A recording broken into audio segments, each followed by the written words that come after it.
Dindigul round road Ramnagar பகுதியில் சுப்பிரமணி என்பவரது அலுவலகத்தில் கேரளா டிஎஸ்பி சுரேஷ் பாபு தலைமையிலான போலீசார் விசாரணை மேற்கொண்டனர். இதுகுறித்து சுப்பிரமணி தெரிவிக்கையில், ஒரு என்கொயரி, அந்த பேர் மாறுதலுக்காக என்கொயரி பண்ணாங்க. அவங்க கேட்க கொஸ்டின் எல்லாம் கொடுத்துட்டேன். நீங்கள் இல்லை அப்படி சொல்லிட்டு கிளம்பிட்டாங்க. இதெல்லாம் நடந்தது. இது நானாக ஒரிஜினல் படத்தில் பார்த்தாங்க, அது இல்லை. அவங்க இது வரைக்கும் கேரளாவிலேருந்து போலீஸ் வந்திருக்காங்க.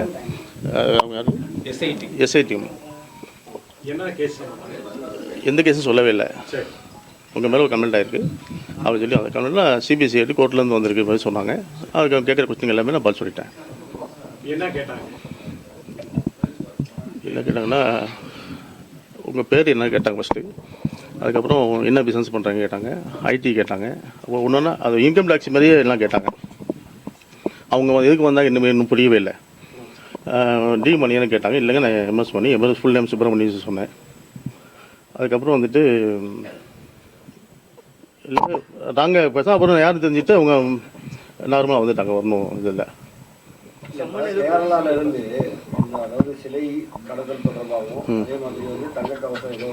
நம்ம இல்லைன்னு ஃபுட் பண்ணிட்டாங்க. நம்ம இல்லை, ராங் மெசேஜ். உங்கள் பேர், அதாவது உங்கள் பேர், உங்கள் சிம் வந்து, அதாவது உங்கள் என்னோட நம்பர் எனக்கு தெரியும், யாரும் சொல்லியிருப்பாங்க தெரியுது. அதுக்காக வந்துருக்காங்க. இந்த மணி இல்லைன்னு சொல்லிட்டு போயிட்டாங்க. அவ்வளோதான். இல்லை, ஒன்றும் இல்லை கொடுக்கல. ஆமாம். திண்டுக்கல் தலைமை செய்தியாளர் ச. சந்திரமோகன்.